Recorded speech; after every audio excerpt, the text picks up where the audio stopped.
Seperti yang terjadi di Kompleks Perumahan Mutiara, Kelurahan Pacinongan, Kabupaten Goa, Sulawesi Selatan. Warga mengeluh lantaran air PDAM tidak layak konsumsi karena keruh dan bercampur lumpur berwarna kecoklatan. Tak hanya itu, warga juga mengeluhkan lambatnya pendistribusian air yang dilakukan PDAM Kabupaten Goa yang terkadang baru bisa mendapatkan air di saat malam hari.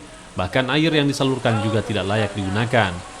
Sementara itu, PDAM Goa meminta maaf atas kejadian ini akibat keruhnya air pasca bencana banjir di Goa, sehingga air baku dari Sungai Jekneberang mengalami perubahan standar air bersih.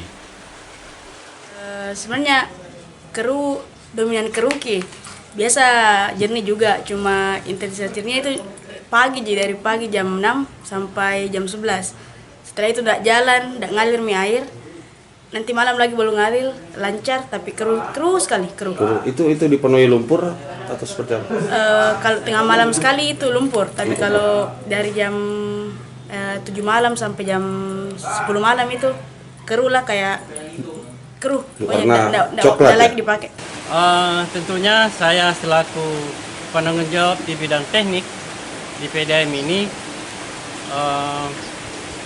meminta maaf yang sebesar-besarnya kepada seluruh pelanggan PDAM Goa yang memang kalaupun misalnya dia menikmati air yang tidak semestinya, saya mohon maaf, tapi saya kembali lagi bahwa semua ini adalah proses. Semua ini adalah proses karena kalau kita mau urut dari awal, kenapa bisa ada keruh di luar, itu juga tidak bisa dipersalahkan.